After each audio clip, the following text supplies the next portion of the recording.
नमस्कार. निसर्गदत्त महाराज एक चिंतन संकलन भाग 74. श्री निसर्गदत्त महाराज चिंतन संकलन भाग 74.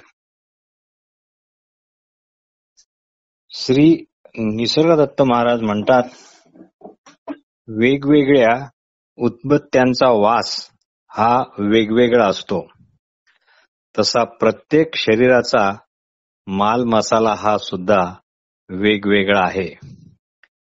तुम्ही कळता, मग त्याच कळतेपणाकडे लक्ष ठेवा. तुम्ही कळता, मग त्याच कळतेपणाकडे लक्ष ठेवा. मग त्यात कोणत्याच पदार्थाचे चिंतन नको. यालाच तप करणे असे म्हणतात. तप शब्दांचा जास्तीचा कठीण असा अर्थ कृपया काढू नका. तुम्ही आहात हे कळतंय, तेच तुम्ही धरले पाहिजे.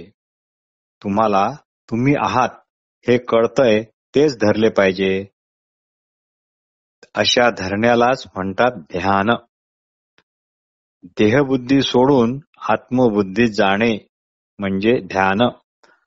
मग देह हा फक्त देह आहे इतकेच ठरते आणि तो देह इतर प्राणी मात्रासारखाच आहे हे एवढेच लक्षात ठेवा.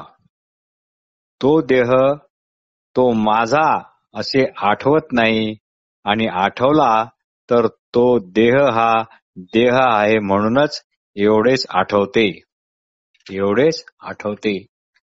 मी किंवा माझा देह म्हणून असे आठवत नाही. आपण लहान बाळ होतो, मुलगा मुलगी. आपण लहान बाळ होतो, मुलगा मुलगी. मग आपण युवा झालो, युवती झालो, युवक झालो. पण आज आपण तसे आहोत काय? आता फक्त तशी केवळ आठवणच आहे. जसा देह प्रथम होता तसा आता तो नाही. जसा देह प्रथम होता तसा तो आता नाही. तो बदलत गेला आहे. आता तो पूर्वीचा केवळ हा देह केवळ आठवणीतच आहे, आणि ती आठवण सुद्धा अंधुक अशी झाली आहे. पण कुणाच्या आठवणीत आहे हे मात्र जसेच्या तसे आहे. ही आठवण कशाच्या भरोशावर आहे ते मात्र जसेच्या तसे आहे. ती केवळ आपल्या असणेपणाच्याच भरोशावर आहे हे पक्के लक्षात ठेवा. ती केवळ आपल्या असणेपणाच्याच भरोशावर आहे हे पक्के लक्षात ठेवा. जसा देह हा माझा नाही, तसा तो असलेपणा पण माझा नाही. ज्याच्या भरोशावर आपण आठवणी ठेवतो तो असणेपणा हा सुद्धा माझा नाही. फक्त असणेपणा म्हणून केवळ सर्व किडा किटकुल्यापासून सर्वांनाच जो आहे तोच असणेपणा आहे. सर्वांचे देह पण देहाच्या ठिकाणी केवळ देहच आहेत. ते चुकीने वैयक्तिक समजले जातात. वास्तविक ते वैयक्तिक असे कुणाचे नाहीत. देहाच्या ठिकाणी मुकाट्याने आपापले देहधर्म पाळत असतात. देहाच्या ठिकाणी मुकाट्याने आपापले देहधर्म पाळत असतात. त्याला मी किंवा माझे म्हणून त्यात ढवळाढवळ करू नका. वास्तविक अशी तुम्ही ढवळाढवळ करूच शकत नाही. तशी जर केली तर तुम्ही फजित पावाल. बायका पोरे हे सगळे जाणूनच करा, पण स्वधर्म पाळा. त्यांचे खरे स्वरूप ओळखा. नंतर मी याचा त्याग केला, त्याचा त्याग केला, याला लाथ मारली, त्याला लाथ मारली. पण जे मुळात नाहीच त्याला तुम्ही कशी काय लाथ मारणार? जे मुळात नाहीच त्याला तुम्ही कशी काय लाथ मारणार? असो, जे तुम्ही नाही तेच नेमके तुम्ही घेऊन बसला आहात. जे तुम्ही नाही तेच नेमके तुम्ही घेऊन बसला आहात. त्यामुळे सुखदुःखे तुमच्या मागे लागलेली आहेत. गुरुवचनावर तुमचा पुरेसा विश्वास नाही. गुरुवचनावर तुमचा पुरेसा विश्वास नाही म्हणून तुम्ही इतर साधनेचा खटाटोप करत बसता. म्हणून तुम्ही इतर साधनांचा खटाटोप करत बसता. या गुरुकडून त्या गुरुकडे, या आश्रमातून त्या आश्रमात असे सारखे फिरत असता. आजपर्यंत तू तुझ्या तथाकथित ज्ञानाने जे तू नाहीस नेमके तेच पकडून ठेवले आहे. आजपर्यंत तू तुझ्या तथाकथित ज्ञानाने जे तू नाहीस नेमके तेच पकडून ठेवले आहे. आता तेच जे पकडून ठेवलेले आहे तू तेच तुला आता दमदाटी करत आहे. श्री निसर्गदत्त महाराज म्हणतात की वस्तुतः तुम्हाला मी अमुक तमुक हे जे वाटते किंवा माझे म्हणून जे तुम्ही माझे पण जोपासले आहे तोच वस्तुतः मोह आहे. देहबुद्धी ही कुंभीपाक नरकासारखी समजा. म्हणून देहांना देहाच्या ठिकाणीच पहा. त्यांना माझे तुमचे असे म्हणू नका. तुम्ही केवळ नाम मात्र आहात. खरे पाहता तुम्ही प्रकाशाचे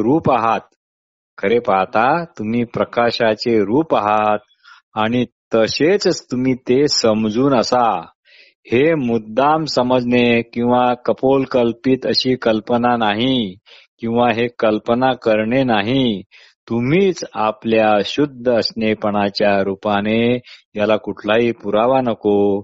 तुमचे असणेपण हे तुम्ही कोणत्याच ग्रंथात वाचून ज्ञान प्राप्त केले नाही. ते मूळचेच आहे, ते आधीचेच आहे. तर तुम्हीच आपल्या शुद्ध असणेपणाच्या रूपाने स्वयंप्रकाश आहातच.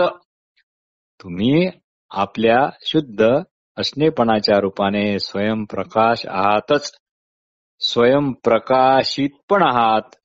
तुमचा स्वयंप्रकाशच चित्रासह चित्रकार स्वतःच बनलेला आहे. आपण सुखदायी असे जे अमुक तमुक ते कायमचे असावे असे वाटणे म्हणजे लोभ होय. या लोभाचीच मोहिनी किंवा पकड तुमच्यावर पक्की बसली आहे. अमुक तमुक असल्याची याद आली व त्याचाच भडका जगरूपाने भडकलेला दिसत आहे. अमुक तमुक असल्याची याद आली व त्याचाच भडका जगरूपाने भडकलेला दिसत आहे. आपण असणेपणाने ज्ञानघन चित्तघन आहोत. केव्हाही कुणालाही जे जग दिसते ते जुनेच दिसते असे वाटते, पण तसे अजिबात नाही. वास्तविक जग हे सदैव नित्य ताजे तवानेच असते व सतत तुमच्या असणेपणाच्या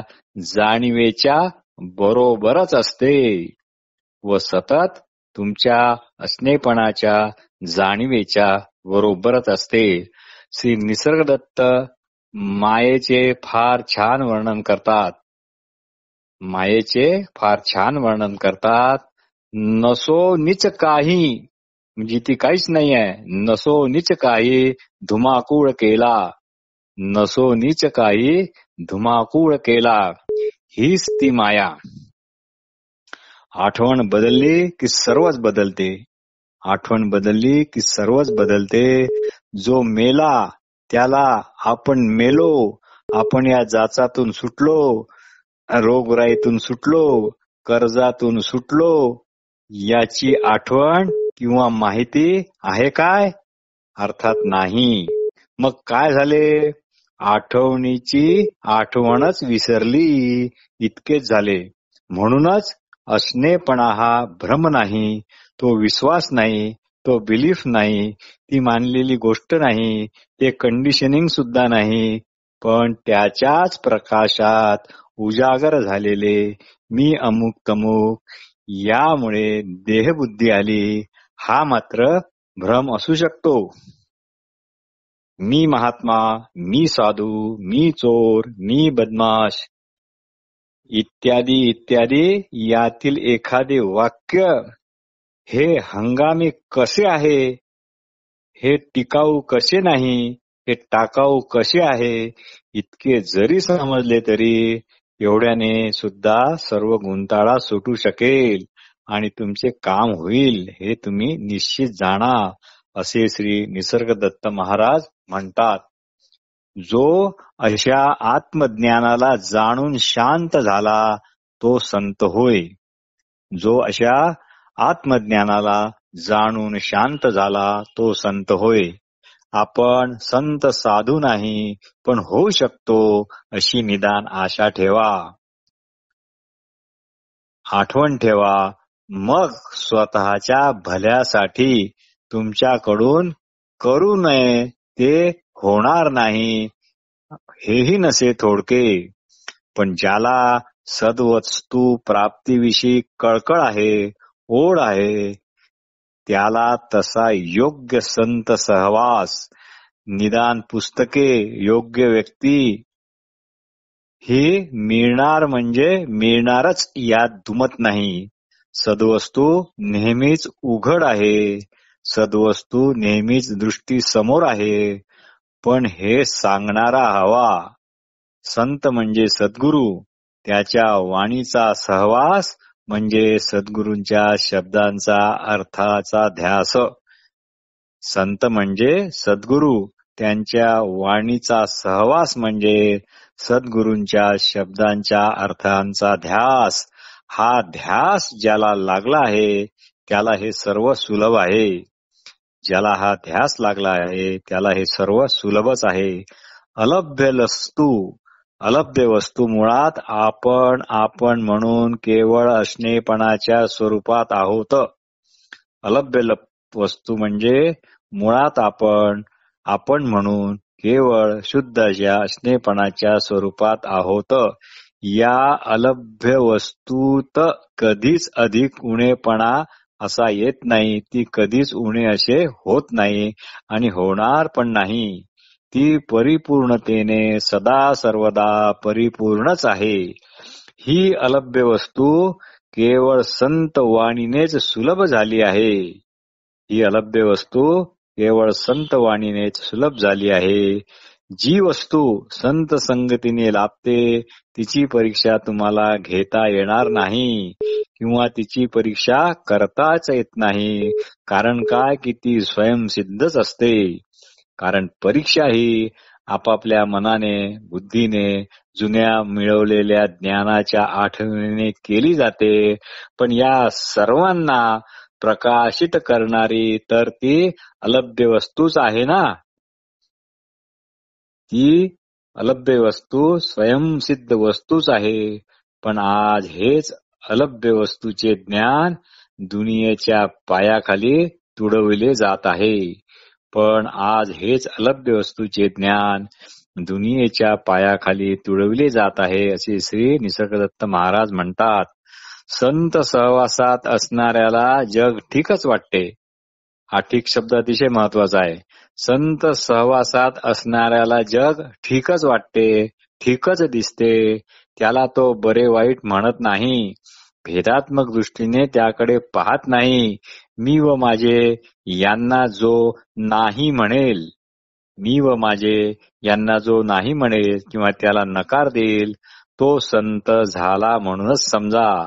आणि तुमचे स्थायी शाश्वत रूप जे आहे तेच तुम्हाला प्राप्त झाले असे समजा. आदी शब्द की आदी शब्दाला जाणणारा आधी, हा गुंता तुम्ही प्रथम सोडवा.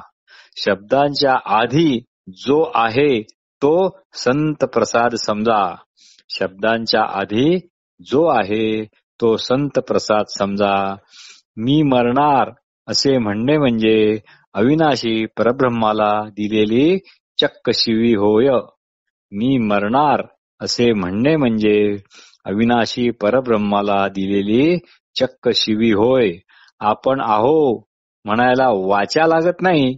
आपण आहो असे म्हणायला वाचा लागत नाही. तसे न उच्चारताच तुम्ही तुम्हीच आहात. वाचा आली म्हणूनच ती काया, स्त्री किंवा पुरुष अशी संबोधली जाऊ लागली. कोणाही इतर प्राण्याला आपण नर किंवा मादी आहो असे कळत नाही. त्या तुम्ही आठवणीशिवाय दुसरे काहीच नाही. तेल असेपर्यंत वात जळते, मग वात जळत नाही. तशी आठवण जोपर्यंत तोपर्यंतच तुम्ही. सकाळी आलेली जाग. सकाळी आलेली जाग, जाग आलेल्या नेमक्या क्षणी एका निमिषभराकरता शुद्ध मीच्या स्वरूपात असते. सकाळी आलेली जाग, जाग आलेल्या नेमक्या क्षणी एका निमिषभराकरता शुद्ध मीच्या स्वरूपात असते. मग मात्र दिवसभराचे व्यवहार चालू होतात. ते सर्व देहच मी अशा गैरसमजामुळे म्हणजे देहरूपाने होत राहतात. म्हणून त्या सकाळच्या जागेची आठवण राहत नाही. म्हणून त्या सकाळच्या जागेची आठवण राहत नाही. त्या जागेकडे लक्षच राहत नाही. ही सकाळची जाग आकाशाच्या जातीची असते. ही सकाळची जाग आकाशाच्या जातीची असते. असंग, अलिप्त, कोरी करकरीत. असंग, अलिप्त, कोरकरीत अशी ती आकाशाची जात असते. पण लगेच वृत्ती आड येतात. पण लगेच वृत्ती आड येतात एखाद्या ढगासारख्या. मग रंग, रूप, आकार हे पकडल्या जातात. मग दिवसभर त्याच वृत्ती ह्या वावरू लागतात. सकाळच्या या जागेलाच श्री निसर्गदत्त महाराज ब्रह्म ईश्वर असे म्हणतात. वस्तुतः तुम्ही म्हणा किंवा नाही म्हणा, त्या वस्तुस्थितीत त्या जागेत काही फरक पडत नाही. जागेला नावामुळे काही फरक पडत नाही. मन बुद्धी स्वतंत्र कुठे आहेत? कशामुळे कार्यशील झाले आहेत? प्राण असेल तरच ना. प्राण नसेल तर तुम्ही खाऊ पिऊ सुद्धा शकणार नाही. तुम्ही बोलत नाही, ऐकत नाही. तर हे काम केवळ प्राणच करतात. तुम्ही म्हणता मी करतो, पण हे कशाच्या भरोशावर कळते? केवळ आपल्या अशुद्ध असणेपणाच्या प्रकाशामुळेच. व हे तुम्हाला ज्या अर्थी कळते म्हणून निसर्गदत्त महाराज म्हणतात, योग्यता असेल म्हणजे फक्त कळकळ असेल तरीच तुम्ही हे ऐकण्याचे धैर्य दाखवाल. तुम्हाला फक्त कळकळच असेल तर आम्ही जे तुम्हाला सांगतो तुम्ही हे ऐकण्याचे धैर्य दाखवाल किंवा राखाल. ऐकलेले पुढच्या आयुष्यासाठी लक्षात ठेवून राहा. बाकीचे जे धैर्य दाखवणार नाही ते कदाचित इथून उठून बोर म्हणून निघून जातील. मुळामध्ये आत्मकृपा असल्याशिवाय हे ऐकण्याची पण आवड निर्माण होत नाही. मुळामध्ये आत्मकृपा असल्याशिवाय हे ऐकण्याची पण आवड निर्माण होत नाही, धैर्य निर्माण होत नाही. पण कित्येकांची मात्र उपजताच ऐकण्याची भूमिका निसर्गतः असते, त्यांना आवड असते. तर कित्येकाची भूमिका किंवा हळूहळू आवड किंवा हळूहळू सत्संगाने निर्माण होते. म्हणून निराशेचे काही काम नाही. सकाळी जाग आली पण वृत्ती आली नाही. सकाळी जाग आली पण वृत्ती आली नाही. त्यामुळे जी एक फट निर्माण झाली आहे, ही फट, हा क्षण, या क्षणाला चिटकून असणे, या फटीत राहणे म्हणजे श्री निसर्गदत्त महाराज म्हणतात, तुम्हीच शुद्ध ब्रह्म होणे होय. तुम्हीच शुद्ध ब्रह्म होणे होय. इथे तुम्ही ब्रह्मात विरता, ब्रह्म तुमच्यात विरते व एकच स्थिती अलभ्य लाभाच्या रूपाने उरते. एखादी स्त्री जागी होताच लगेच वस्त्र सावरायला लागते. ही वस्त्र श्रावण्याची वृत्ती, ही वस्त्रे सावरण्याची वृत्ती लगेच येते आणि एखादा पुरुष जागा होताच तशी त्याला इतकी गरज नसते. पण समजा तो आपल्या मिशांवर ताव देतो. ही मिशी पिळण्याची पण वृत्ती लगेच येते. दोघांना जाग आली पण ही वृत्ती नाही आली. अशी जी जाग व वृत्ती यात फट आहे त्या फटीकडे सकाळी लक्ष ठेवा व ती फट वाढते काय ते पहा.